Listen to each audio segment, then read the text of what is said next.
Hello dear students, आज अपन start करने जा रहे हैं लेक्चर नंबर 79 और इसके अंदर अपन पढ़ेंगे विस्कोसिटी यानी श्यानता। अगर अपन बात करें पिछले लेक्चर की, तो पिछले लेक्चर पर मैंने आपको जो उत्प्लवन बल है इसके बारे में काफ़ी सारी बातें मैंने आपको बताई थी। जो आर्किमिडीज का सिद्धांत है इसके बारे में मैंने आपको सब कुछ बता दिया था भाई, और बहुत सारे क्वेश्चन मैंने आपको यहाँ पे करवाए थे। तो चलो करते हैं आज का लेक्चर स्टार्ट। हेडिंग डाल देते हैं अपन श्यानता।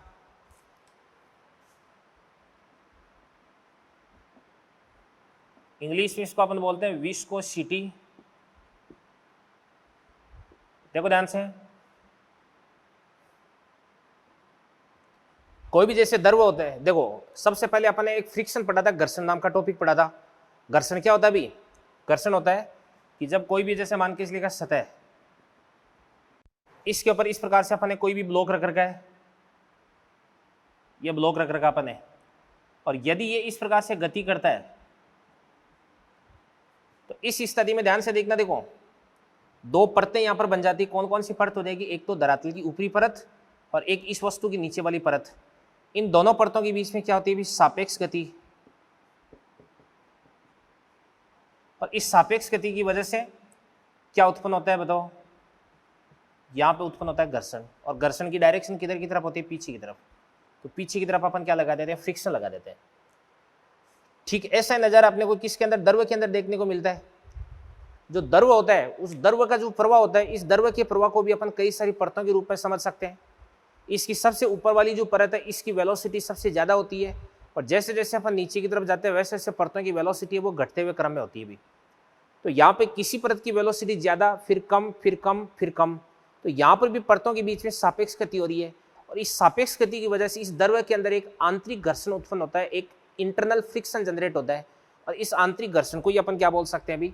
इसको अपन बोल सकते हैं श्यानता बोल सकते हैं। तो श्यानता ये क्या होती है भाई? ये होता है द्रव का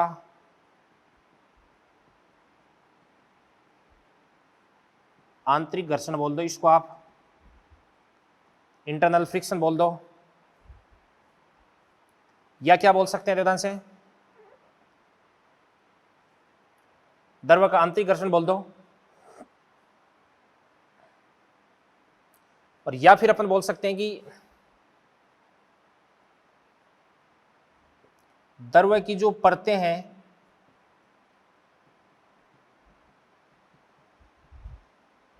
उनकी जो आपेक्षिक गति है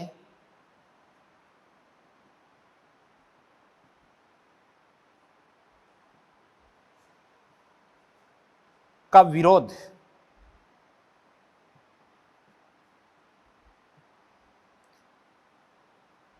करने की जो प्रवृत्ति है उसको अपन क्या बोल सकते हैं भाई? श्यानता बोल सकते हैं। क्या बोल सकते हैं? श्यानता बोल सकते हैं। और यहां पर जो श्यान बल होता है, विस्कस फोर्स होता है, ये भी क्या होता है? एक असंरक्षित प्रकृति का बल होता है। ठीक है ना?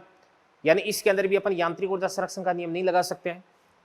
अब किसी भी द्रव की परतों को अपन, किसी भी द्रव को अपन कई सारी परतों से मिलकर के बना मान सकते हैं। जैसे मान के चलिएगा सबसे टॉप लेयर तो आपके पास ये बन जाएगी। ठीक है,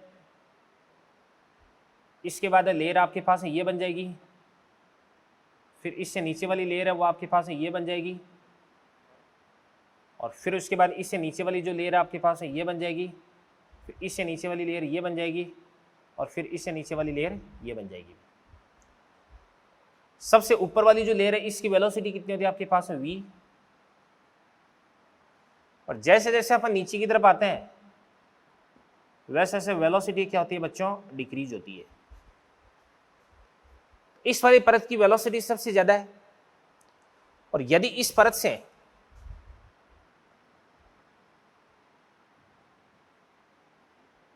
इस परत की वेलोसिटी v होगी, और अगर इस परत से मैं थोड़ा सा नीचे की तरफ आ जाता हूं, यहां पे आ जाता हूं मान के चलिएगा,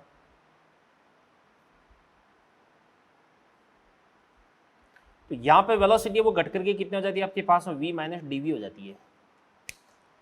और यहां से लेकर के यहां तक की ये जो डिस्टेंस है ना,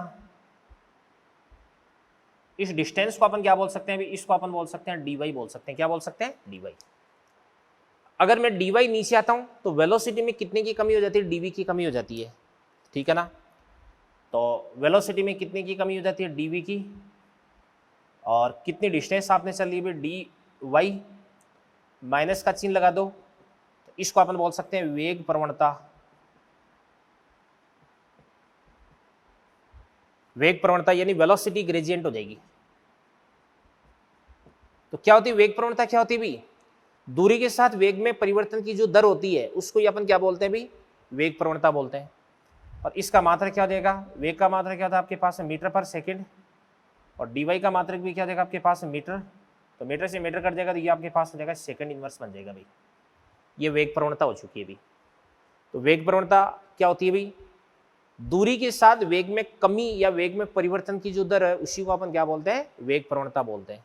ठीक है, अब ये श्यान बल कितना लगता है ये मैं आपको यहाँ पे बता देता हूँ। देखो जैसे आपके पास में यहाँ पे मैं दो परतें बना रहा हूँ, देखो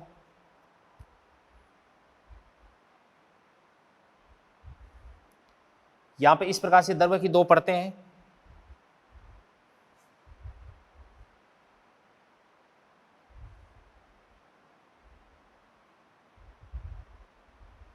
ये आपके पास द्रव्य की दो परतें हैं, ये आपके पास ऊपर वाली परत हो गई, ये आपके पास नीचे वाली परत होगी।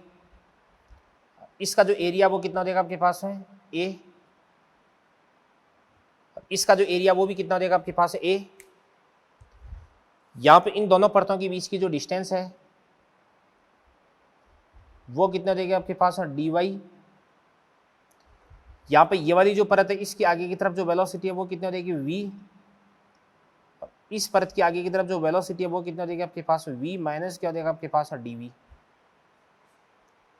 ठीक है भाई, अब सुनना ध्यान से देखना, देखो नीचे वाली परत के सापेक्ष ऊपर वाली जो परत है वो आगे की तरफ जा रही है, तो इस आगे वाली परत पे तो फ्रिक्शन लग जाएगा पीछे की तरफ, यानी विस्कस फोर्स बोल सकते हैं, Fv बोल देंगे इसको अपन। और इस नीचे वाली परत पे जो विस्कस फोर्स है वो किधर की तरफ लग जाएगा, इस प्रकार से आगे की तरफ लग जाएगा, तो ये आपके पास हो जाएगा विस्कस फोर्स। तो यहाँ पे जो विस्कस फोर्स होता है वो क्या करता है अभी, अपेक्षिक गति का विरोध करता है। तो देखना ध्यान से, देखो यहाँ पे जो विस्कस फोर्स है एक तो समानुपाती होता है किसके, कॉन्टेक्ट एरिया के यानी संपर्क क्षेत्रफल के, और एक जो विस्कस फोर्स है वो समानुपाती होता है किसके, माइनस का dv अपॉन dy के, यानी वेग प्रवणता के। इन दोनों को अगर अपन मिला देंगे तो आपके पास में क्या बन जाएगा अभी, विस्कस फोर्स यानी श्यान बल। श्यान बल डायरेक्टली प्रोपोर्शनल क्या हो जाएगा आपके पास माइनस का a इंटू क्या हो जाएगा आपके पास dv अपॉन dy।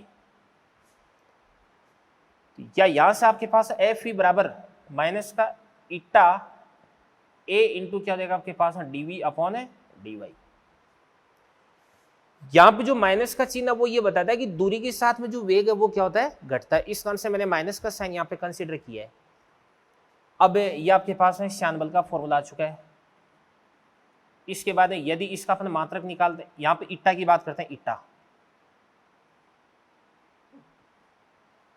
यहां पर आपके पास जो इट्टा है इसको अपन बोलते हैं श्यानता गुणांक,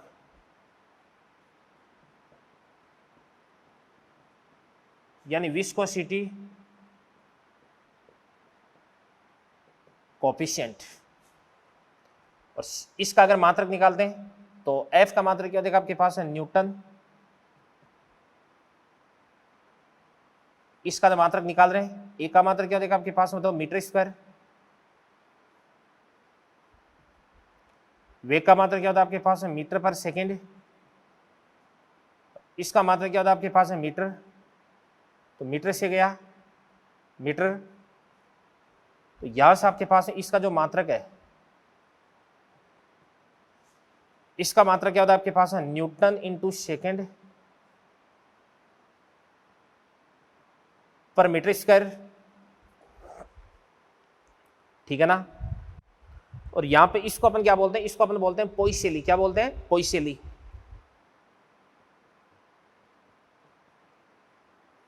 शॉर्ट में इसको अपन लिख सकते हैं पीएल से लिख सकते हैं।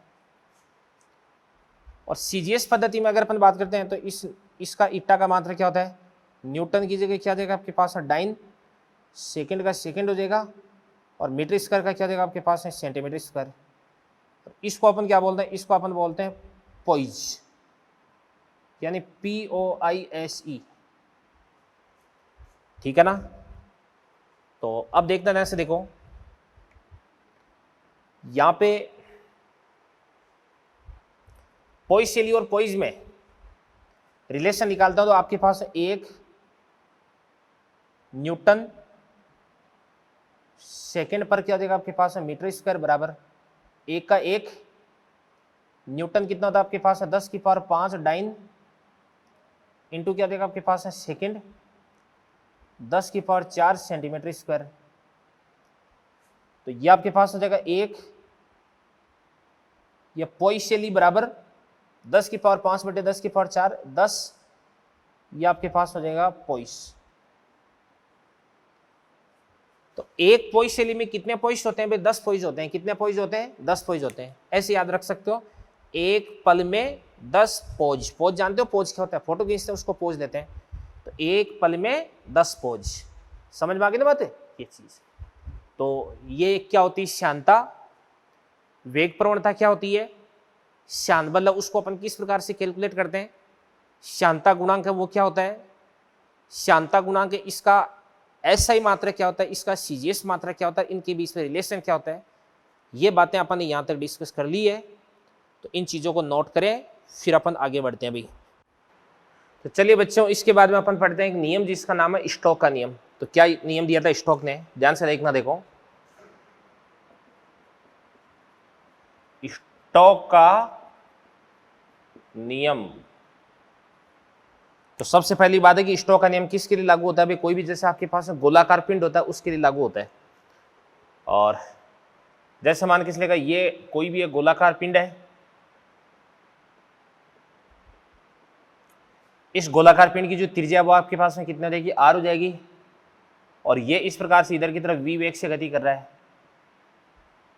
और मान के चलेगा इसके आसपास में कोई भी एक विस्कस फ्लूइड है, कोई भी श्यानद्रव्य है, किसी भी फ्लूइड के अंदर इसको रख रखा अपन है।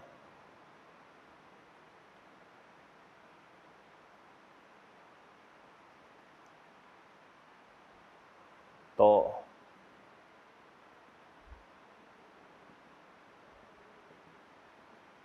इसको अपन ने इस प्रकार से विस्कस फ्लूइड के अंदर रख रखा है, और इसकी जो त्रिज्या वो आपके पास में कितना देगी भाई R हो जाएगी। तो इस स्थिति में इसमें पीछे की तरफ क्या लगता है भाई, वेलोसिटी के अपोजिट डायरेक्शन लगता है। ये जो श्यान बल होता है एक प्रकार का अवमंदक बल होता है जिसकी दिशा वेग के विपरीत होती है। तो वेलोसिटी की अपोजिट डायरेक्शन में इस प्रकार से आपको फोर्स अप्लाई करना है, इसको अपन बोलेंगे FV। तो यहां से आपके पास FV बराबर क्या हो जाएगा आपके पास है 6 पाई ईटा R इंटू क्या हो जाएगा आपके पास V हो जाएगा। यहाँ पे R क्या हो जाएगी त्रिज्या, V क्या हो जाएगा आपके पास इसका वेग हो जाएगा, ईटा क्या हो जाएगा इसका श्यानता गुणांक हो जाएगा। ये बात हो गई, ये स्टोक का नियम है, ठीक है। अब इसके बाद हम एक चीज मैं आपको बताता हूं, सीमांत वेग।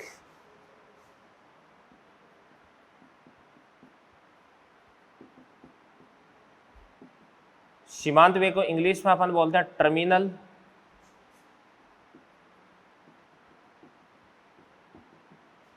वेलोसिटी।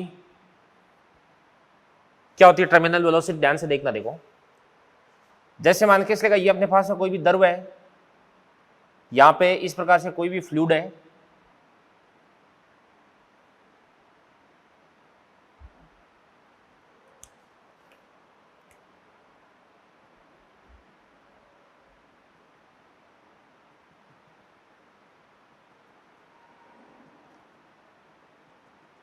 ये आपके पास इस प्रकार से कोई भी फ्लूइड हो गया,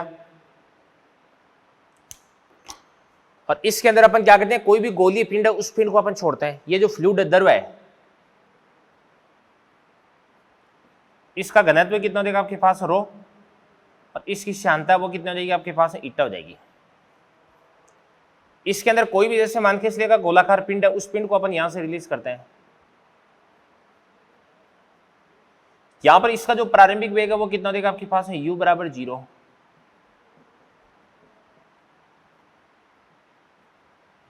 ये जो पिंड है इस पिंड का घनत्व कितना देगा आपके पास है सिग्मा, इसकी त्रिज्या कितना देगी आपके पास R हो जाएगी।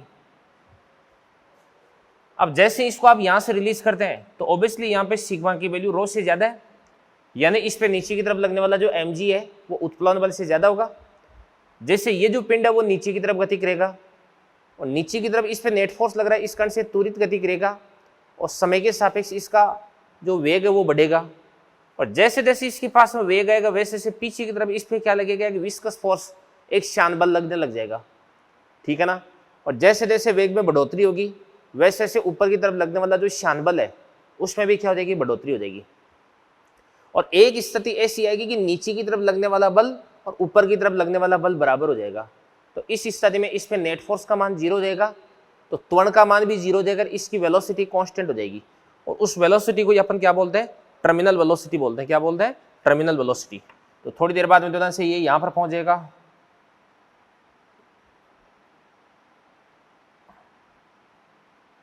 थोड़ी देर बाद में इस प्रकार से ये जो पिंड है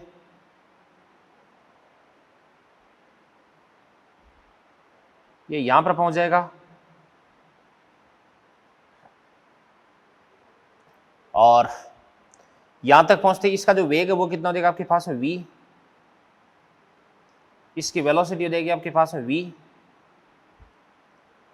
अब इस स्थिति में इस पे कौन कौन से फोर्स लग रहे हैं, एक तो इस पे फोर्स लग रहा है नीचे की तरफ कौन सा फोर्स लग रहा है अभी, वेट फोर्स, बराबर कितना हो जाएगा आपके पास mg। द्रव्यमान बराबर क्या था, आयतन गुणा घनत्व है, तो आयतन कितना हो जाएगा 4/3 पाई r3। इसका घनत्व कितना हो जाएगा आपके पास है सिग्मा इंटू क्या हो जाएगा आपके पास है g। ये वेट फोर्स हो गया। ऊपर की तरफ क्या लग रहा है, इस पे उत्प्लवन बल लग रहा है, तो उत्प्लवन बल, और जो उत्प्लवन बल है वो आपके पास है क्या देगा आपके पास FB। FB बराबर कितना देगा बताओ, लिख देते हैं, बाद में लिख दूंगा, एक बार इसको FB लिख देते हैं FB। और ऊपर की तरफ क्या लगता है अभी, इस पे विस्कस फोर्स लगता है FV लगता है, ठीक है ना। चलो तो फिर इसको भी अपन W रहने देते हैं ना, सबकी वैल्यू बाद में लिख देंगे अपन। अब यहां पर ये जो W है ये भी कांस्टेंट है, FB भी कांस्टेंट है। W है वो FB से बड़ा है, तो प्रारंभ में नीचे की तरफ नेट फोर्स लगता है जिससे इसकी वेग में बढ़ोतरी होती है। जैसे जैसे इसका वेग बढ़ता है वैसे वैसे विस्कस फोर्स है वो भी ऊपर की तरफ बढ़ता है। और जब विस्कस फोर्स और बाउंड फोर्स दोनों मिलकर के वेट फोर्स को बैलेंस कर देते हैं तो इस स्थिति में इस गोले पर नेट फोर्स कितना हो जाता है, 0 हो जाता है। तो अपन बात करते हैं संतुलन की स्थिति में, या साम्यावस्था बोल दो चाहे संतुलन बोल दो, एक ही बात है। संतुलन की स्थिति में, तो संतुलन की स्थिति में ध्यान से ऊपर की तरफ कौन सा फोर्स लग रहा है अभी, FV प्लस FB, नीचे की तरफ क्या लग रहा है, W लग रहा है। FV बराबर कितना होता है आपके पास है 6 पाई ईटा R into V, plus bound force क्या होता है आपके पास में बताओ, 4/3 पाई R³ इंटू रो जी। और वेट फोर्स कितना होता है आपके पास है 4/3 पाई R³ इंटू सिग्मा जी। इसको अपन उधर की तरफ ले जाएंगे तो आपके पास बन जाएगा 6 पाई, एक काम करता हूं मैं, समीकरण की दोनों तरफ यहां पे जो R है ना, इस R को मैं कॉमन लेकर के काट देता हूं ना, तो ये वाला R कट जाएगा, यहां पे स्क्वायर आ जाएगा, यहां पे स्क्वायर आ जाएगा, ये पाई पाई पाई, ये कॉमन लेकर के काट दूंगा मैं। इसके बाद में ध्यान से देखना, देखो यहां पे दोनों तरफ मैं 2 का भाग लगा दूंगा, तो इधर की तरफ 3 आ जाएगा, यहाँ पे 2 आ जाएगा, यहाँ पे भी 2 आ जाएगा। तो यहां से आपके पास में क्या बन जाएगा आपके पास में ध्यान से 3 ईटा इंटू V बराबर, ये आपके पास हो जाएगा 2। इसको मैं उधर की तरफ ले जाऊंगा तो 2, ये R² आ गया ना, R² sigma minus rho into क्या देगा आपके पास है G, अपॉन क्या देगा आपके पास है 3। और ये जो 3 ईटा है ये इसके नीचे आ जाएगा, तो 3 इंटू 3 कितना देगा आपके पास है 9। तो इसको अपन बोलेंगे 9 इंटू क्या देगा ईटा। इस वेग को मैं क्या बोल दूंगा, VT बोल दूंगा, यानी ये आपके पास है क्या देगी, टर्मिनल वेलोसिटी यानी सीमांत वेग हो जाएगा अभी। तो यहाँ पर जो सीमांत वेग है इसका फॉर्मूला आपके पास आ चुका है 2R² sigma minus rho into जी अपॉन 9 इंटू ईटा। मैंने तो ये फॉर्मूला याद करके, आप भी इसको याद कर लें, ठीक है भाई। अब यहाँ पे आपके पास जो वीटी है, देखो सुनो, जी कांस्टेंट है, सिग्मा और रो ये भी कांस्टेंट है। सिग्मा किसका घनत्व हो जाएगा, वस्तु का घनत्व, रो किसका, द्रव्य का घनत्व है, और ईटा क्या हो जाएगा, द्रव्य का शांता गुणांक। तो सारी की सारी चीजें कांस्टेंट ले लो आप। तो यहाँ पे जो वीटी है वो आर स्क्वायर के समानुपाती हो जाएगी। तो अपन बोल सकते हैं कि वीटी डायरेक्टली प्रोपोर्शनल क्या होता है आपके पास है, आर स्क्वायर होता है, ठीक है ना। तो यहाँ पे वीटी और आर इन दोनों के बीच में अपन यहाँ से ग्राफ भी बना सकते हैं। तो ये आर, ये वीटी, आर बराबर 0, तो वीटी बराबर भी कितना हो जाएगा आपके पास में 0। और जैसे जैसे आर बढ़ेगा वैसे वैसे वीटी भी बढ़ेगा। इस प्रकार का ग्राफ बन जाएगा,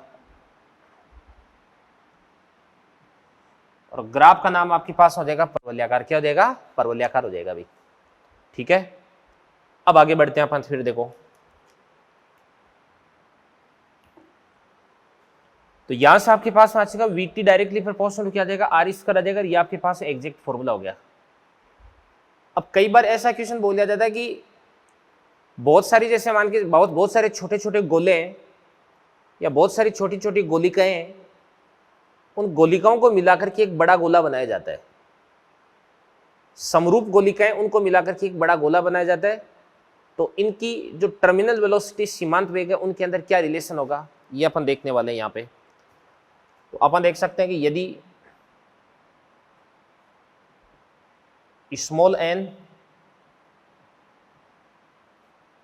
समरूप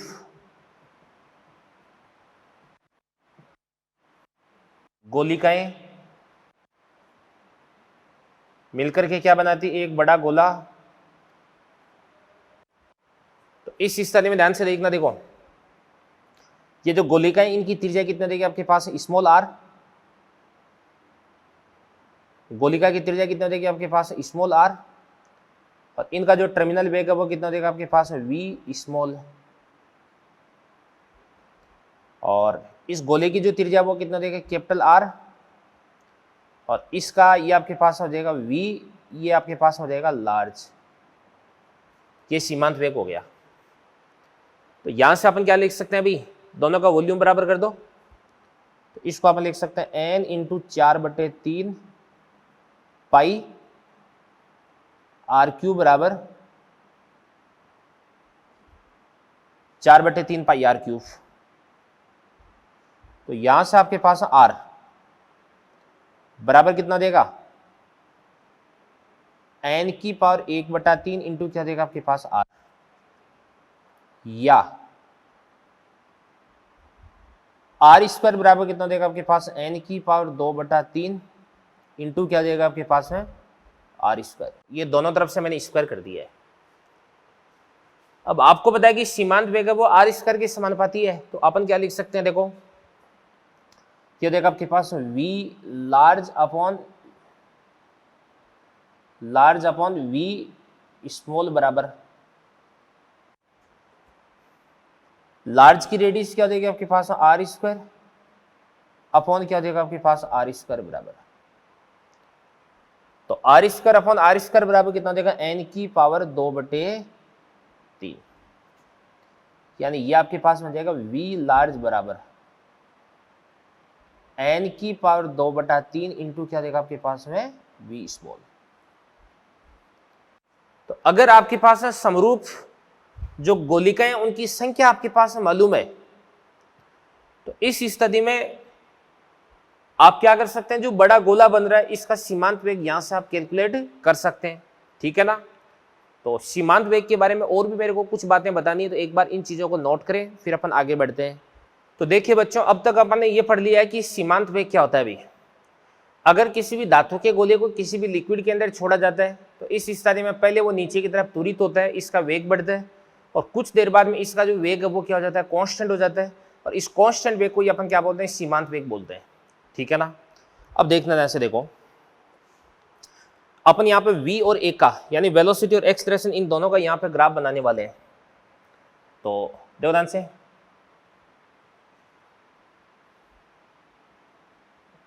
समय के सापेक्ष ग्राफ बनाता हूं मैं। सबसे पहले किसका ग्राफ बनाते हैं अपन, v का। सबसे पहले अपन ग्राफ बनाते हैं v का। तो ध्यान से देखना, देखो सुनो भाई।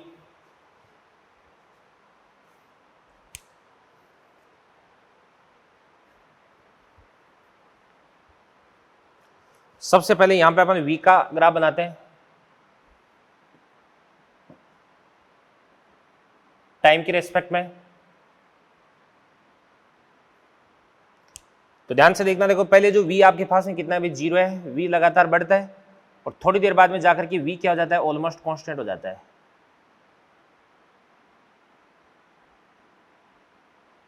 थोड़ी देर बाद में ये जो v होता है ये क्या हो जाता है, इस प्रकार से कांस्टेंट हो जाता है। और इस वेग को अपन क्या बोलते हैं, इसको अपन बोलते हैं vt बोलते हैं, यानी सीमांत वेग बोलते हैं। क्या बोलते हैं, सीमांत वेग। तो वेग पहले बढ़ता है और थोड़ी देर बाद में वेग है वो क्या हो जाता है, कांस्टेंट हो जाता है। इसको अपन क्या बोलते हैं, सीमांत वेग बोलते हैं। ठीक है ना। इसके बाद नेक्स्ट देखिएगा, फिर अपन एक का टी के साथ ग्राफ बनाते हैं। ये ए हो गया और ये आपके पास टी हो गया। तो ध्यान से देखना, देखो सुनो बच्चों,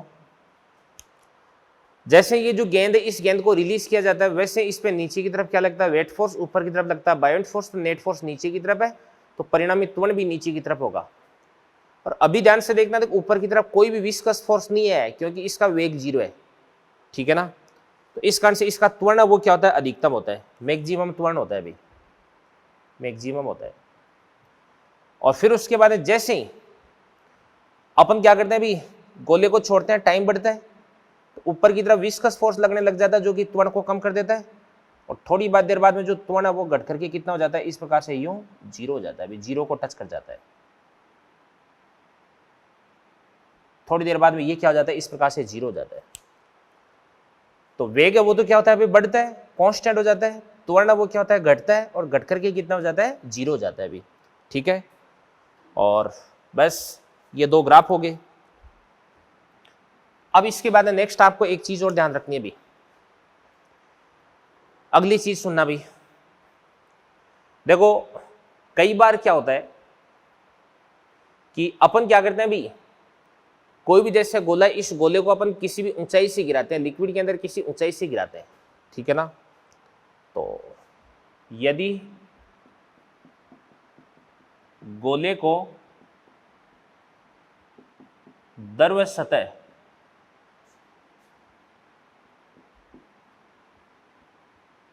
से कुछ ऊंचाई से गिराया जाता है। ठीक है ना। मतलब ये बात हो गई कि आपके पास में कोई भी लिक्विड हो गया,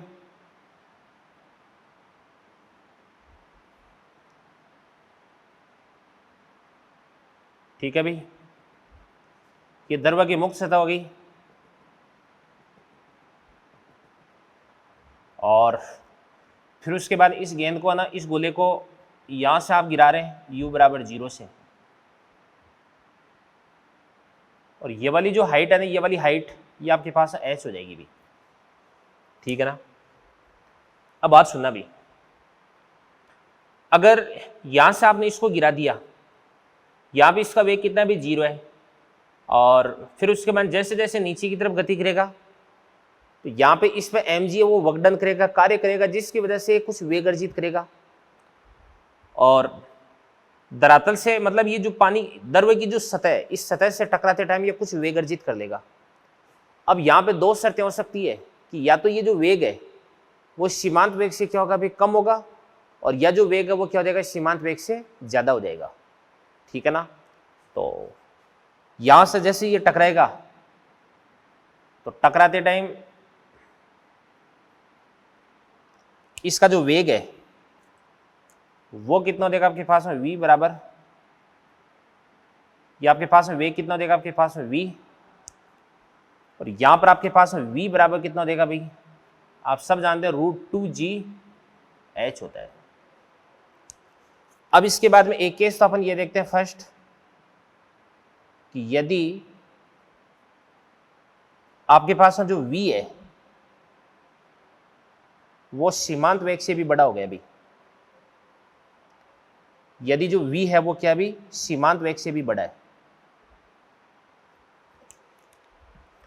तो अगर इसका जो वेग है वो सीमांत वेग से भी बड़ा हो गया तो इस स्थिति में इस पे ऊपर की तरफ नेट फोर्स लगेगा, क्योंकि v अगर ज्यादा है तो ऊपर की तरफ ज्यादा विस्कस फोर्स लगेगा, जिसकी वजह से इसका क्या होगा, भी मंदन होगा, और थोड़ी देर बाद में इसका जो वेग है वो घट करके कितना हो जाएगा, सीमांत वेग के बराबर हो जाएगा।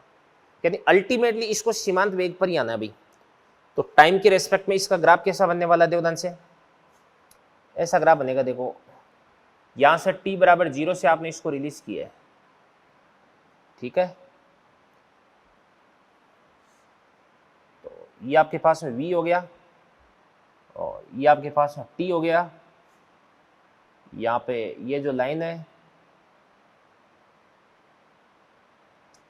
इस लाइन को अपन क्या बोलते हैं, v बराबर क्या हो जाएगा आपके पास में vt। अब यहां से लेकर के यहां तक तो इस पे ग्रेविटी काम कर रही है, गुरुत्वीय काम कर रहा है, ठीक है ना। तो गुरुत्वीय काम कर रहा है तो गुरुत्वीय तो कांस्टेंट हो गया, और कांस्टेंट हो गया तो v और t के बीच का जो ग्राफ है उसकी ढाल है वो भी क्या रहेगी, भी कांस्टेंट रहेगी। तो इस प्रकार से ग्राफ कैसा बन जाएगा, सरल रेखीय बन जाएगा। सरल रेखीय रूप से वेग बढ़ता बढ़ता सीमांत वेग से भी ऊपर चला जाता है। ये देखो सीमांत वेग से भी ऊपर चला गया, ये आपके पास में v आ गया वेग। और जैसे सीमांत वेग से ऊपर चला गया तो फिर उसके बाद में अब इसका वेग घटेगा, घट करके थोड़ी देर बाद में वापस सीमांत वेग के बराबर वेग आ जाएगा अभी। तो अब इसका जो ग्राफ है वो कैसा बनने वाला है, ऐसा ग्राफ बनने वाला है, इस प्रकार से सीमांत वेग के बराबर हो जाएगा फिर, ठीक है भाई, ये चीज होगी। अगला देखते हैं अपन, इसके अंदर भी सेकंड केस बन जाएगा। देखो ध्यान से, यदि आपका जो v है वो लेस देन क्या हो जाएगा आपके पास में vt। यदि जो वेग है वो सीमांत वेग से भी क्या हो जाएगा अभी कम, ठीक है ना, तो क्या बनेगा देवदान से,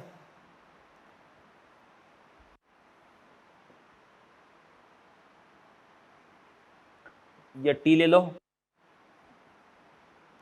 ये v ले लो, ये वाली लाइन आपकी vt को रिप्रेजेंट करती है। सबसे पहले यहां से लेके यहां तक जो गोला, इस गोले का वेग बढ़ता है सरल रेखीय रूप से।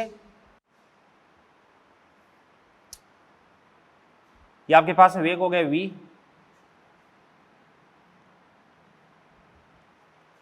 बट ध्यान से देखना तो इसके द्वारा प्राप्त किया गया जो वेग है वो सीमांत वेग से भी कम है। अब सीमांत वेग से कम है तो अभी भी इस पे नेट फोर्स नीचे की तरफ लगेगा, क्योंकि वेट फोर्स है वो बायोंट फोर्स और विस्कस फोर्स दोनों से बड़ा है भाई, तो इसका नेट एक्सलेरेशन नीचे की तरफ आएगा, जिससे इसका वेग अभी और बढ़ेगा, क्योंकि अल्टीमेटली इसका जो वेग है वो कितना होना है, अभी vt होना है।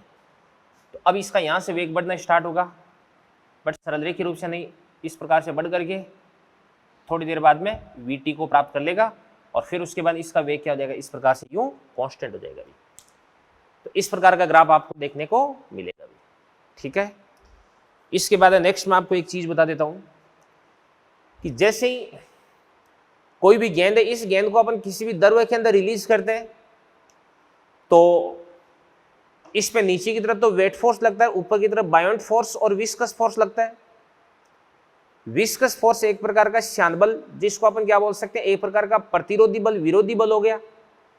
और आपको पता है कि विरोधी बल है वो क्या करता है, भी एनर्जी का लॉस करवाता है। तो यहाँ पे जो विस्कस फोर्स है इसके कारण कितनी शक्ति हानि होती है, कितना पावर लॉस होता है, यानी पर सेकंड कितना एनर्जी लॉस ये करवाएगा, ये मैं आपको बताने वाला हूं। तो देखो ध्यान से,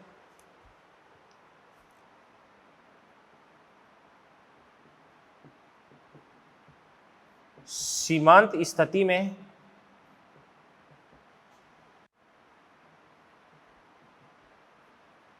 श्यान बल,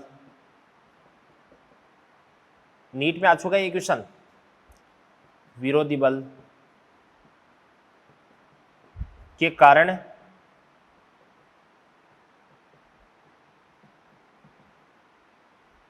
शक्ति हानि।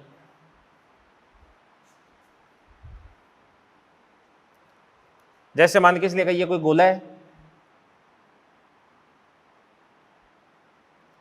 इसका वेग इधर की तरफ कितना देगा आपके पास v, इस पे ऊपर की तरफ विस्कस फोर्स लग रहा है आपके पास Fv,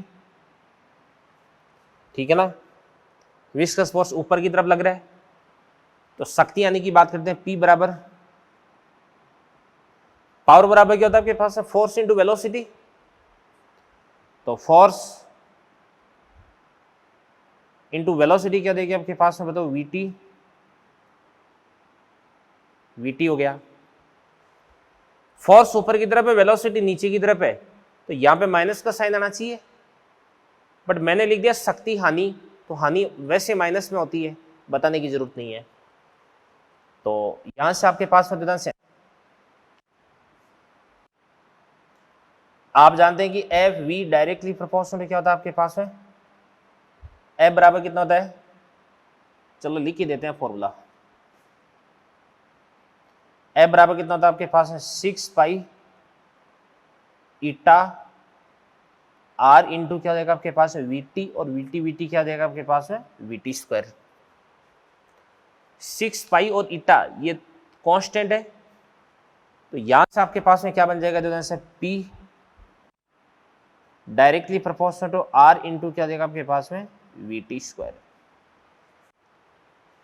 आपको याद है वीटी बराबर क्या होता है 2r square sigma minus rho into जी अपॉन 9 ईटा, यानी VT directly proportional to r square, तो VT square proportional to r to the power 4। तो यहां से आपके पास में P directly proportional to r का तो आर, और इसके बाद में वीटी स्क्वायर, तो वीटी क्या होता है आपके पास आर स्क्वायर, इसका भी क्या हो जाएगा आपके पास स्क्वायर, यानी पी डायरेक्टली प्रोपोर्शनल क्या होता है आपके पास आर टू दी पावर 5। यानी सीमांत स्थिति में श्यान बल के कारण जो शक्ति हानि है वो त्रिज्या की 5वीं घात के समानुपाती होती है। ये मैंने आपको यहाँ पे समझाया है, करें इन चीजों को नोट, बढ़ते हैं फिर अपन आगे। चलिए बच्चों, इसके बाद में अपन एक टॉपिक डिस्कस करने जा रहे हैं जिसका नाम है पोइसेली समीकरण, ठीक है ना। एक छोटा सा टॉपिक है, मॉड्यूल में एक आध क्वेश्चन आपको इसमें मिल जाएंगे, हालांकि नीट में इससे क्वेश्चन आने की जो पॉसिबिलिटी है बहुत ही कम है, ठीक है, फिर भी अपने को पढ़ना तो है ही। तो नाम है पोइसेली समीकरण।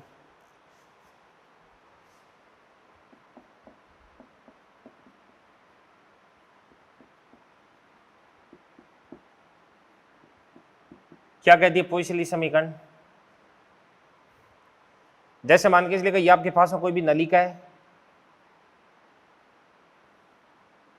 कोई भी ट्यूब है, अब इस ट्यूब के अंदर अपने को क्या करना है भाई, कोई भी द्रव है उस द्रव का प्रवाह करवाना है, कोई भी आपको लिक्विड को फ्लो करवाना भी इसके अंदर,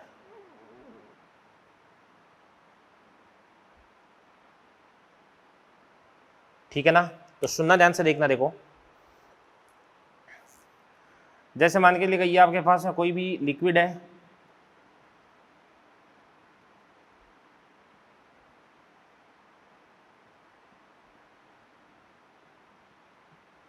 इसके अंदर लिक्विड फ्लो कर रहा है। सबसे पहले जो ट्यूब है, इस ट्यूब की जो लंबाई है वो कितना हो जाएगी आपके पास L,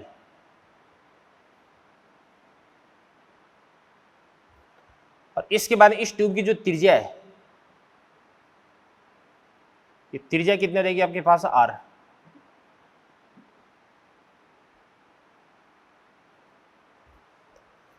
इसके बाद ध्यान से देखना, देखो लिक्विड है ऑब्वियसली इधर की तरफ फ्लो कर रहा है,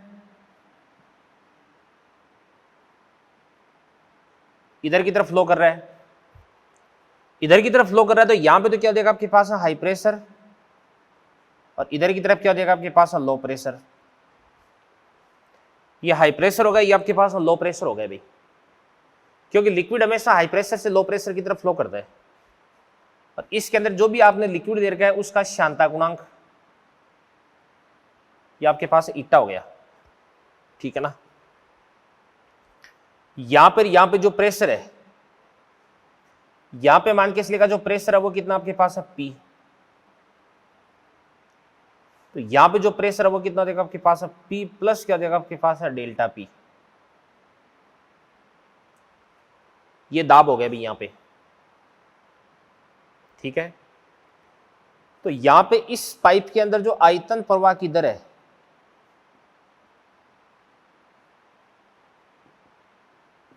आयतन प्रवाह की दर, यानी dv अपॉन dt, एकांक समय में प्रवाहित होने वाली द्रव्य का आयतन बराबर क्या होता है आपके पास, पाई डेल्टा पी आर की पावर 4 अपॉन 8 इटा इंटू एल होता है अभी आयतन प्रवाह की दर।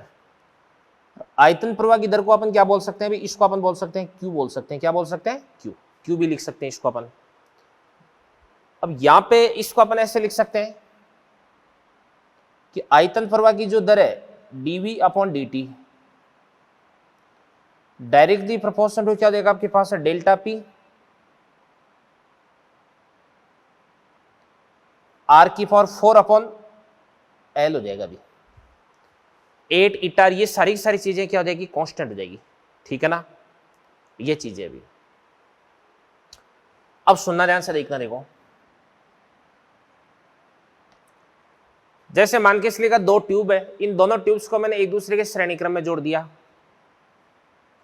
जैसे एग्जांपल है, क्वेश्चन मान लो, कुछ ही मान लो, ये आपके पास में कोई भी एक ट्यूब है,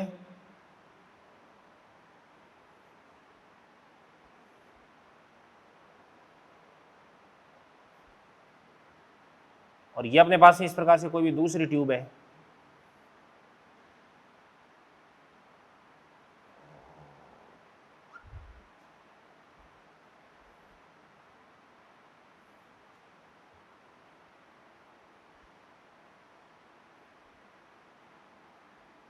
ये आपके पास में दूसरी ट्यूब है।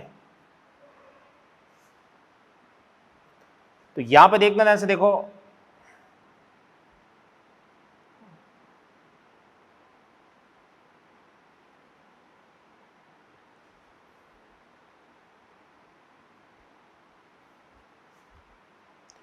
ये तो आपके पास फर्स्ट ट्यूब हो गई, ये आपके पास सेकंड ट्यूब होगी। इसकी त्रिज्या कितनी आर, इसकी लंबाई कितनी देगी एल, इसकी त्रिज्या कितना देगी आपके पास r/2, इसकी लंबाई कितना देगी आपके पास l/2, ठीक है। और इसके बाद इस ट्यूब के दोनों सिरों के मध्य आपने कितना दाबांतर लगा रखा है अभी, P लगा रखा है, कितना लगा रखा है, P। तो यदि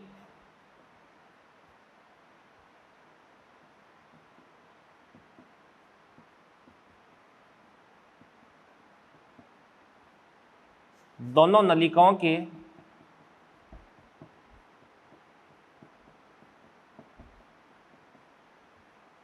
सिरों पर दाबांतर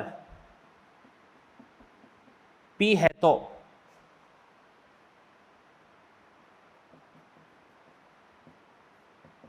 नलिका 1 के लिए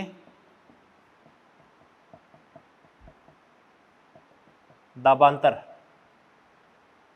कैलकुलेट करना है भी आपको। अब अपन देखते हैं इसका सॉल्यूशन।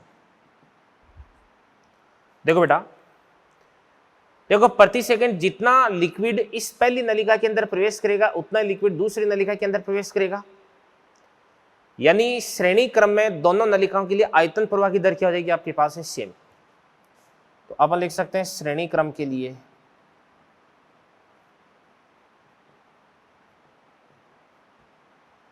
श्रेणी क्रम संयोजन के लिए आपके पास जो Q है बराबर क्या हो जाएगा आपके पास dv/dt, ये आपके पास है क्या देगा अभी कांस्टेंट। अब सुनना ध्यान से देखना, देखो अपन जानते हैं कि Q बराबर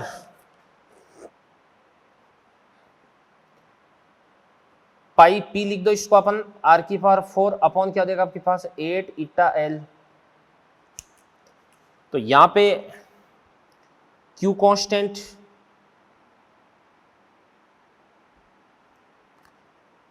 पाई कांस्टेंट, 8 कांस्टेंट, इटा कांस्टेंट। तो यहां से अपन लिख सकते हैं कि P डायरेक्टली प्रोपोर्शनल टू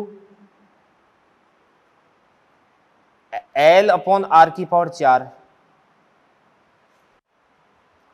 तो यहां से आपके पास ध्यान से देखना, देखो P1 अनुपात P2 बराबर L1 बटे R1 की पावर 4 L2 बटे R2 की पावर 4 बराबर। तो L1 कितना देगा आपके पास, L बटे R की पावर 4 अनुपात लंबाई भी कितना देगी आपके पास, L/2। तो ये आपके पास L/2 और ये आपके पास R/2 की पावर 4 हो जाएगा। L से L को और R की पावर 4 से R की पावर 4 को काट देंगे। 2 की पावर 4 कितना देगा आपके पास में, 2 16 और 2 नीचे आ जाएगा, तो 16 बटे 2 कितना देगा आपके पास, 8। तो यहां से आपके पास है P1 अनुपात P2 बराबर कितना देगा आपके पास, 1:8। अब आपको पहली नलिका के लिए दाबांतर ज्ञात करना है। तो पहली नलिका के लिए दाबांतर ये रहा, देखो ध्यान से, P1 बराबर P1 का अनुपात कितना देगा, 1 बटा कुल कितना देगा आपके पास, 1 + 8 इंटू कुल दाबांतर कितना देगा आपके पास, मतलब P। ये आपके पास है P/9। ये आपका आंसर आ गया, ठीक है ना। और इसी के साथ में आपका जो विस्कोसिटी है वो फिनिश होता है, शांता। एक छोटा सा टॉपिक था जो अपन ने यहाँ पे कवर कर दिया अभी, ठीक है ना। तो करिए इन चीज़ों को नोट, फिर अपन बढ़ते हैं आगे। तो देखिए बच्चों, इस लेक्चर के अंदर अपन ने अभी तक जो आपका विस्कोसिटी शांता है वो अपन ने फिनिश कर दी है। अब इसी के अंदर लगभग 10 मिनट 15 मिनट का टाइम अपने पास से बचा हुआ है। तो इस टाइम के अंदर अपन डिस्कस करेंगे धारारेखीय प्रवाह, विक्षुब्ध प्रवाह, ठीक है ना। ये क्या होता है अभी, तो ध्यान से देखना। देखो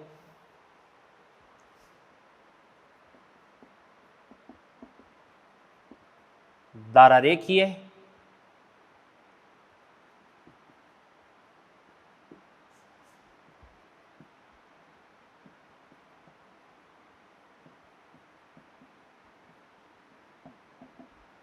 प्रवाह व विक्षुब्ध प्रवाह। धारारेखीय प्रवाह को अपन क्या बोलते हैं, स्ट्रीम लाइन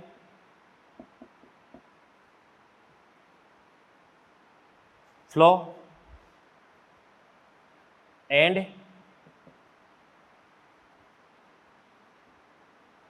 टर्बुलेंट फ्लो।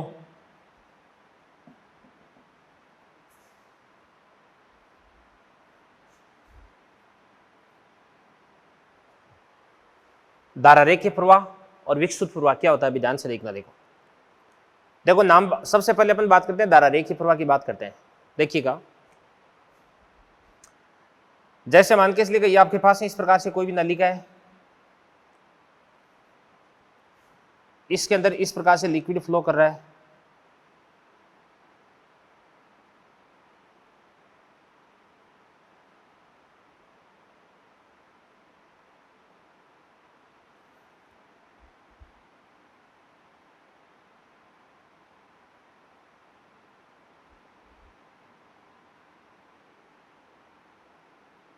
इसके अंदर इस प्रकार से कोई भी लिक्विड फ्लो कर रहा है। अब बात सुनना भी, मैं कुछ बातें आपको बोलूंगा वो ध्यान रखना। धारारेखीय प्रवाह में किसी भी निश्चित बिंदु से गुजरने वाले सभी कणों का जो वेग है वो क्या होता है, अभी एक समान होता है। वेग की बात कर रहा हूं, चाल की नहीं, यानी परिमाण और दिशा दोनों क्या होते हैं, भी समान होते हैं। अभी तो इसका मतलब ये हुआ कि जैसे मान के इसलिए ये आपके पास में कोई भी, यहाँ पे कोई भी जैसे मान के इसलिए कण है जो कि प्रवेश करता है इसके अंदर, ये कोई कण इसने प्रवेश किया और ये कण इस प्रकार से इस पथ को फॉलो करता हुआ इस प्रकार से इस पथ के अनुदिश गति कर जाता है, बाहर निकल जाता है अभी, ठीक है ना। तो जब ये कण यहाँ पर है तो इस स्थिति में इसका वेग इधर की तरफ है। जब ये यहाँ पर पहुँचता है तो इसका वेग इधर की तरफ हो जाता है। जब ये यहाँ पर पहुँचता है तो इसका वेग इधर की तरफ हो जाता है। और जब ये यहाँ पर पहुँचता है तो इसका वेग क्या हो जाता है, इधर की तरफ हो जाता है। ये बात होगी भी। अब कोई भी पार्टिकल जो कि यहां पर आ गया, मतलब या ऐसे बोल सकता हूं कि इस बिंदु से गुजरने वाले हर पार्टिकल का वेग है वो समान रहेगा। जैसे इस बिंदु से अभी जो पार्टिकल गुजरा इसका वेग कुछ है v सदिश से मान के इसलिएगा, तो इससे जितने भी पार्टिकल्स इसके पीछे से आएंगे वो सारे के सारे इस बिंदु से v सदिश वेग से ही गुजरेंगे। तो किसी निश्चित बिंदु से गुजरने वाले सभी कणों का जो वेग है वो क्या होता है, समान होता है। बात नंबर 1। अब यहां से जो पार्टिकल गुजर गया, पहला पार्टिकल गुजरता है, मान के चलेगा वो इस पथ को फॉलो करता है, दूसरा पार्टिकल भी इसी पथ को फॉलो करेगा, तीसरा भी इसी पथ को फॉलो करेगा, ठीक है ना। तो इसको अपन क्या बोल सकते हैं, इसको अपन बोल सकते हैं धारा रेखीय प्रवाह बोल सकते हैं। इसी प्रकार से यहाँ पर कोई पार्टिकल आता है, वो मान के चलेगा इस प्रकार से इस पथ को फॉलो करता है, यहाँ पे कोई पार्टिकल आता है वो इस प्रकार से इस पथ को फॉलो करता है, ठीक है ना। तो ये आपके पास में कणों की गति के पथ हो जाएंगे, ये बात होगी भी।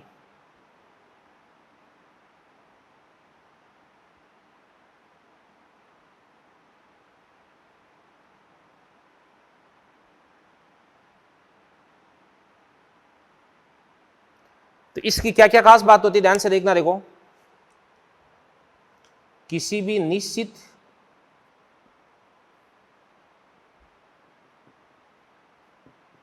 बिंदु से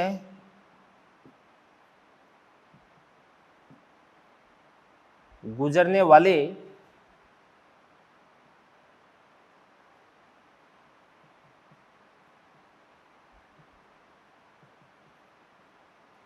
सभी कणों का जो वेग है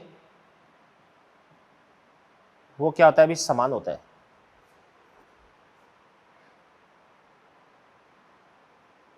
और किसी भी निश्चित बिंदु से गुजरने वाले सभी कणों का जो पथ है वो भी क्या होता है, अभी समान होता है। एक ही पथ को फॉलो करते हैं, कणों का वेग वह पथ भी बोल दो इसको आप, समान होता है अभी, ठीक है ना। अब ध्यान से देखना, देखो यहां पर जैसे पार्टिकल ये इस पथ के अनुदिश गति कर रहा है, इस पथ के अनुदिश इसने गति की, इसके पीछे जो भी पार्टिकल यहां पे पहुंचेगा वो भी इसी पथ को फॉलो करेगा, तीसरा चौथा पांचवा यहां पे आने वाले सारे के सारे पार्टिकल इसी पथ को फॉलो करेंगे। तो यहां पे कणों की गति का जो पथ है, इस पथ को अपन क्या बोलते हैं, धारा रेखा बोलते हैं, स्ट्रीम लाइन बोलते हैं। यहां पे ध्यान से, कणों की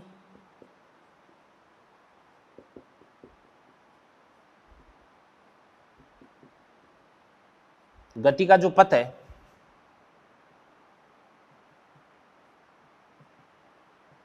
उसको अपन क्या बोलते हैं, धारा रेखा।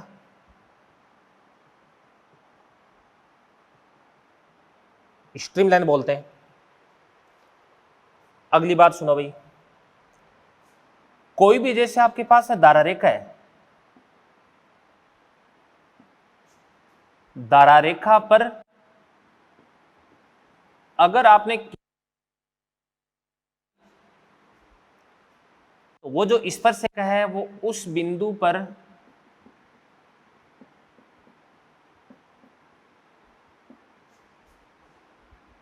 कण के वेग की दिशा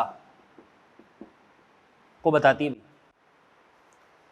जैसे किसी भी स्पर्शरेखा पर, किसी भी आपने स्ट्रीम लाइन पर यानी धारा रेखा पर आपने किसी भी पॉइंट पर स्पर्शरेखा बना दी, तो ये स्पर्शरेखा उस बिंदु पर कण का जो वेग है उस वेग को रिप्रेजेंट करती है भी, ठीक है ना। और धारा रेखा है वो दो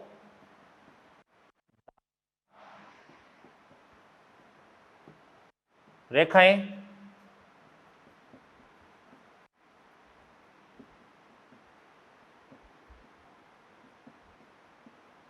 परस्पर काटती नहीं है भाई, परस्पर काटती नहीं है, ठीक है ना, ये बात होगी भी। अब इसको तो अपन क्या बोलते हैं भी, धारा रेखीय प्रवाह बोलते हैं। क्या बोलते हैं, धारा रेखीय प्रवाह। अब सुनना, ध्यान से देखना। देखो, एक होता है आपके पास में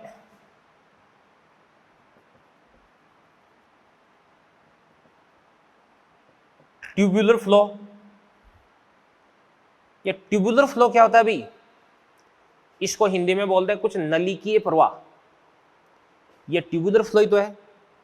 यहां पे इस बड़ी ट्यूब को कई सारी छोटी छोटी महीन ट्यूबों से मिलकर के बना मान सकते हैं, नलिकाओं से मिलकर के बना मान सकते हैं। और अपन ये मान सकते हैं कि जैसे ये एक नलिका है, ये नलिका है, ये नलिका है। इस नलिका के अंदर जो पार्टिकल एंटर कर गया, काल्पनिक नलिका वास्तव में नहीं है, इस नलिका में जो पार्टिकल एंटर कर गया वो इसी नलिका से बाहर निकलेगा, और इस नलिका में जो एंटर कर गया वो इसी नलिका से बाहर निकलेगा। यानी किसी भी नलिका में जो पार्टिकल प्रवेश कर गया वो उसी नलिका से बाहर निकलेगा, दूसरे नलिका में नहीं जाएगा। तो इस प्रकार के फ्लो को अपन क्या बोल सकते हैं भाई, नलिकीय प्रवाह मान सकते हैं, ठीक है ना। तो कोई भी जैसे आपके पास में कोई भी नली है, बड़ी नली है,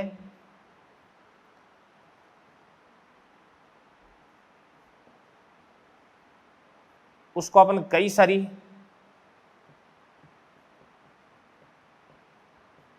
सूक्ष्म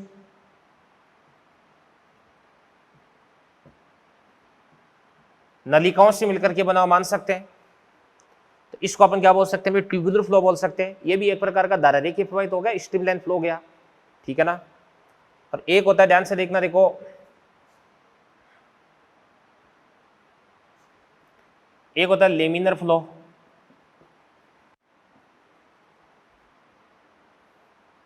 अब लेमिनर फ्लो को अपन क्या बोलते हैं भाई, इसको अपन बोलते हैं परतीय प्रवाह। क्या बोलते हैं, परतीय प्रवाह। ऐसे समझ सकते हैं जैसे मान के इसलिए का कोई भी लिक्विड है तो इस प्रकार से यू फ्लो कर रहा है, तो लिक्विड की कई सारी अपन लेयर बना सकते हैं। जैसे ये क्या हो जाएगी, सबसे पहली लेयर हो जाएगी, ये आपके पास दूसरी लेयर हो गई, ये तीसरी लेयर हो गई, ये चौथी लेयर हो गई, अलग अलग लेयर्स इसके अंदर बन जाएगी। अब कोई भी पार्टिकल जो कि इस लेयर के अंदर एंटर कर चुका है वो इसी लेयर में रहेगा, कोई इसके अंदर आ चुका था वो इसी के अंदर चलता रहेगा, इसका पार्टिकल इसी के अंदर, इसका पार्टिकल इसी के अंदर। यानी यहां पर जो लेयर्स होती है वो एक दूसरे को इंटरसेक्ट नहीं करती, एक दूसरे को कट नहीं करती है, लेयर्स एक दूसरे में घुसती नहीं है भी। तो ये इसी लेयर में चलता रहेगा, ये इसी लेयर में, तो इसको अपन क्या बोलते हैं, लेमिनर फ्लो। ये भी एक प्रकार का धारारेखीय प्रवाही होता है बच्चों, ठीक है ना। अब एक होता है विक्षुब्ध प्रवाह। विक्षुब्ध प्रवाह, टर्बुलेंट फ्लो। ध्यान से देखना, देखो अगर अपन कोई भी जैसे फ्लूइड है, उस फ्लूइड के प्रवाहित होने की जो वेग, इसके प्रवाह का जो वेग है, इसकी चाल है, उस चाल को अपन बढ़ाते हैं। तो ध्यान से देखना, देखो जैसे मान के इसलिए अगर कम चाल से चल रहा है तो इस स्थिति में इसका प्रवाह कैसे अभी धारारेखीय है। चाल को बढ़ाते बढ़ाते बढ़ाते बढ़ाते एक क्रांतिक वेग आता है, उस क्रांतिक वेग के बाद में इस द्रव का जो प्रवाह वो क्या हो जाता है, टर्बुलेंट हो जाता है, विक्षुब्ध प्रवाह हो जाता है। यानी अब इसका जो प्रवाह वो आगे धारारेखीय नहीं रह पाता है, इसका जो डिस्टर्बेंस है वो क्या हो जाता है, इसके अंदर डिस्टर्बेंस आ जाता है, इसका डिसिप्लिन है वो क्या हो जाता है, गायब हो जाता है। मतलब क्या हुआ इस बात का, यानी इस स्थिति में ये वाला किसी एक निश्चित बिंदु से गुजरने वाले सभी कणों का वेग और पथ है वो समान नहीं होता है। यहाँ पे जो पार्टिकल है वो इसके अंदर यहाँ पे इस पॉइंट पे आता है तो एक बार तो ये पार्टिकल इधर चला जाता है, एक बार ये पार्टिकल यूं घूम करके चला जाता है, यूं घूम के चला जाता है, ठीक है ना। ये आपके पास में विक्षुब्ध प्रवाह होता है अभी, ठीक है। और इस ट्यूब के अंदर जो पार्टिकल एंटर करता है वो इसी ट्यूब से निकले ऐसा कोई जरूरी नहीं है। इस परत का जो पार्टिकल है वो इसी परत के अंदर चले ऐसा कोई जरूरी नहीं है। यानी इसके अंदर एक डिस्टर्बेंस आ जाता है, इसको अपन क्या बोलते हैं, विक्षुब्ध प्रवाह बोलते हैं। क्या बोलते हैं, विक्षुब्ध प्रवाह बोलते हैं अभी, ठीक है बच्चों। तो विक्षुब्ध प्रवाह का मतलब ये होगा कि ऐसा प्रवाह जो धारारेखीय है, कि जो वेग है अगर क्रांतिक वेग से ज्यादा हो गया तो इस स्थिति में जो प्रवाह है वो धारारेखीय प्रवाह नहीं रह पाता। इस प्रवाह को अपन क्या बोलते हैं, विक्षुब्ध प्रवाह बोलते हैं, ठीक है ना। अब यहां पर आपके पास जो क्रांतिक वेग है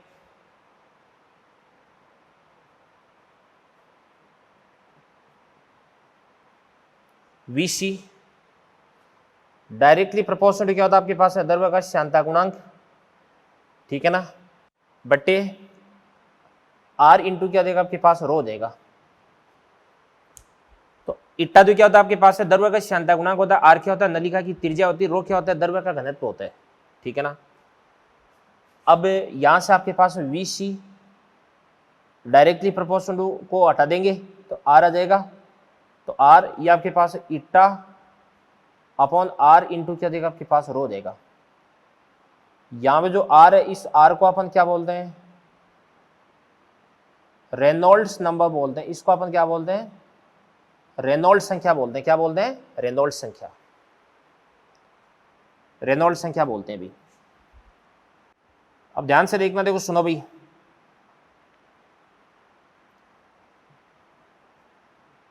यदि जो R है वो 0 से लेकर के 1000 के बीच में है तो इस स्थिति में द्रव्य का जो प्रवाह होता है वो कैसा होता है, अभी धारारेखीय प्रवाह होता है, स्ट्रीमलाइन होता है।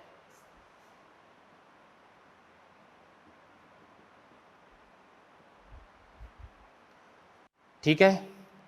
और यदि आपका जो आर है वो ध्यान से देखना, देखो आर बड़ा हो जाता है किससे, 2000 से। तो इस स्थिति में प्रवाह कैसा होता है अभी, इस स्थिति में प्रवाह विक्षुब्ध प्रवाह बन जाता है। और यदि आपके पास में जो आर है वो 1000 से लेकर के 2000 के बीच में होता है, तो इस स्थिति में प्रवाह कैसा होता है, अस्थायी होता है। अस्थायी होने का मतलब ये होता है कि ये कभी भी धारा रेखा से विक्षुब्ध के अंदर कन्वर्ट हो सकता है। भाई कोई ऐसी डेडलाइन नहीं है कि 1100 पर ही प्रवाह वो धारा रेखा से विक्षुब्ध होगा। 1100 पे भी हो सकता है, 1200 पे हो सकता है, 1500 भी हो सकता है। हो सकता है कोई लिक्विड है जिसकी रेनॉल्ड संख्या 1100 होगी तो भी ये विक्षुब्ध प्रवाह में कन्वर्ट हो जाएगा। और हो सकता है कि कोई द्रव है वो 1800 रेनॉल्ड संख्या होने पर भी धारा रेखीय प्रवाह शो कर रहा है। बट ऐसा देखा जाता है कि 1000 से नीचे तो धारा रेखीय, 2000 से ऊपर क्या होता है अभी विक्षुब्ध होता है। 1000 से 2000 के बीच में धारा रेखीय और विक्षुब्ध ये कभी भी किसी में कन्वर्ट हो सकता है अभी, ठीक है ना। ये बातें हो गई। तो क्रांतिक वेग होता है ना, वो एक तो शांता गुणांक के समानुपाती होता है, नलिका की त्रिज्या की व्युत्क्रमानुपाती होता है, घनत्व की व्युत्क्रमानुपाती होता है अभी, ठीक है ना। अब ये जो क्रांतिक वेग होता क्या है, क्रांतिक वेग वो आपके पास में वेग है, ठीक है ना, जिस पर किसी भी द्रव का जो प्रवाह है वो धारा रेखा से कैसा हो जाता है, विक्षुब्ध हो जाता है, ठीक है ना। ये बातें हो गई भी। तो फिर उसके बाद में और कुछ समझ सकते हैं कि अपन, और अपन ये देख सकते हैं कि जैसे मान के चलिए आपके पास कोई भी द्रव है, अश्यान द्रव है, तो अश्यान द्रव के लिए ईटा बराबर कितना होता है आपके पास है 0। और ईटा अगर आपके पास है 0 हो गया ना, तो इस स्थिति में इसके लिए जो क्रांतिक वेग है वो कितना हो जाएगा आपके पास है 0 देगा। तो क्रांतिक वेग 0 होने का मतलब ये हुआ कि ये अधिकतम इसका वेग 0 है ना, मतलब 0 से थोड़ा सा भी वेग अगर इसका ज्यादा हो गया, इसका वेग अगर 0 से ज्यादा हो गया तो ज्यादा होते ही इसका प्रवाह कैसा हो जाएगा, विक्षुब्ध हो जाएगा। यानी ये कभी भी धारा रेखीय प्रवाह रिप्रेजेंट नहीं कर सकता। तो इस स्थिति में ये कभी भी धारा रेखीय प्रवाह शो नहीं करेगा, कभी भी नहीं करेगा भाई। ये बात होगी भाई। तो एक चीज मैं आपको बोल सकता हूं कि भाई अगर ईटा 0 हो गया तो ये तो कभी भी धारा रेखीय प्रवाह नहीं करेगा। तो इसका मतलब किसी भी द्रव के धारा रेखीय प्रवाह के लिए उसकी शांता एक जरूरी फैक्टर है। बोलो है कि नहीं है? यस। तो ये मैंने आपको धारा रेखीय प्रवाह और विक्षुब्ध प्रवाह के बारे में कुछ बेसिक बातें आपको बताई है। तो इसी के साथ में आज का अपन लेक्चर है, ये अपना लेक्चर नंबर 79 ये अपन फिनिश करते हैं। और फिर उसके बाद अगले लेक्चर पर मैं आपको एक तो equation of continuity, Bernoulli theorem और इसकी एप्लीकेशंस है वो आपको डिस्कस कराऊंगा। और अगले लेक्चर पर आपका जो फ्लूइड मैकेनिक्स है ये बिल्कुल फिनिश हो जाएगा, ठीक है बच्चों। और अगले लेक्चर पर मैं आपको इसके मॉड्यूल की क्वेश्चंस भी टिक करवा दूंगा जो कि मेरे को आपको यहाँ पे बोर्ड पे डिस्कस करवाने हैं। तो इस माइनर का जो सिलेबस है वो भी थोड़ा सा लेंथी है, तो अपने को तो उसी के अकॉर्डिंग काम करना पड़ेगा, ठीक है। तो मिलते हैं अगले लेक्चर पे। Thank you very much, all the best. Note कर लें सारी चीज़ें आप।